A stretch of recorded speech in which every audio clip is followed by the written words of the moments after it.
Now, before everybody jumps into my comments saying the authentic take is crazy, not saying Brandon Aiyuk is definitely gone tomorrow. I'm not saying a trade is already done. But when you look at the money wasted, the roster construction, the comments coming out of the organization last year, and the writing on the wall, you know it's coming. 49ers are in a completely different era. And the odd man out is that Brandon Aiyuk. Let's dive in.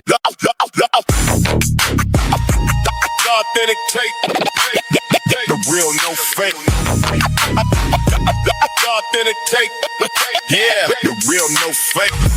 Top of the dome where the players get. What's up, everybody? Welcome to Top of the Dome, a segment brought to you by The Authentic Take. And if you're loving all the content, make sure you hit that subscribe button. Now let's get it. The biggest clue isn't a rumor. It isn't an insider report. It's simple economics. The 49ers are paying Brock Purdy. They're paying Fred Warner. They're paying Nick Bosa. George Kittle got extended, even though quietly CMC got paid. And eventually the younger players are going to need contracts too. At some point, something's going to have to give. And when a team starts looking for future cap flexibility, expensive wide receivers become trade bait. We've seen it happen all over the NFL. The NFL isn't about keeping your favorite players. It's about managing assets. And with all the turmoil, Brandon Aiyuk is probably the 49ers' biggest asset or trade asset. And this is the rumor that won't go away. Even after contract discussions, after public statements, even after season ended. Every few months, this Brandon Aiyuk rumor just keeps resurfacing. Another team gets linked. But in reality, we know Brandon has only had his eye on one team, obviously the Commanders. Another insider mentions his name, and when there's smoke, there's fire. NFL front offices leak information always for a reason, because you think teams do not gauge the market all the time? Yes, they do. The fact that Brandon Aiyuk keeps coming up tells the fans something. That while the 49ers are quiet, they are looking at every single option. For this horrible negative situation for the franchise, they want some kind of compensation, whether they admit it or not. But let's be clear. The man Brandon Aiyuk, questionable, but his receiver skills are undoubted. Elite route runner, creates separation, big playability. I know that firsthand because I went to the NFC Championship game against the Detroit Lions a few years back, and it was incredible. That juggle catch was just like, man,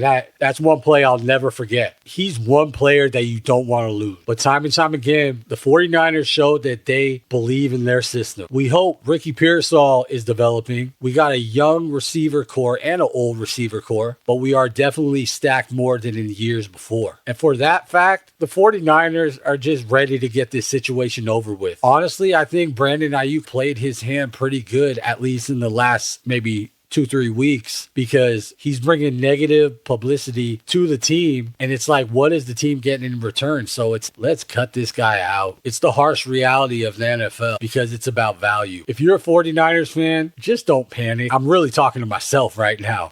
I'm not panicking. But really, you can consider Brandon Aiyuk gone.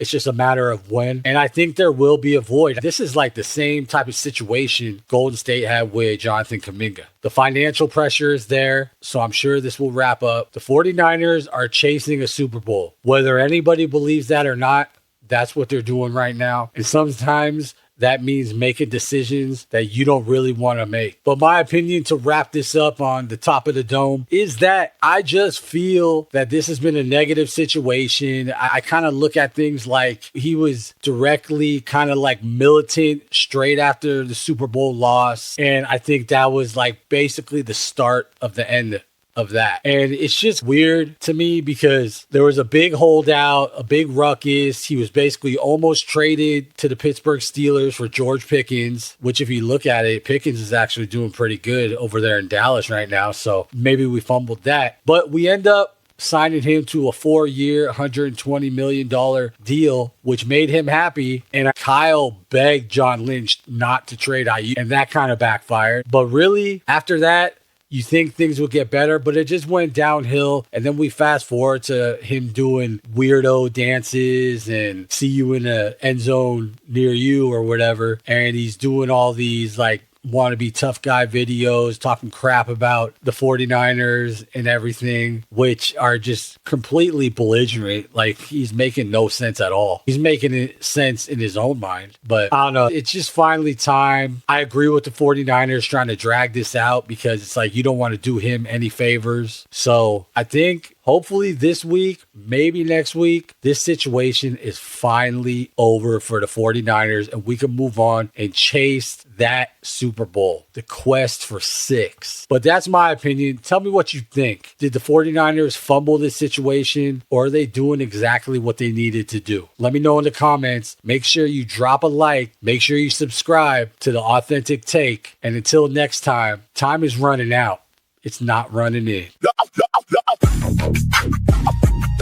Authentic take, the real, no fake. Authentic take, yeah, the real, no fake.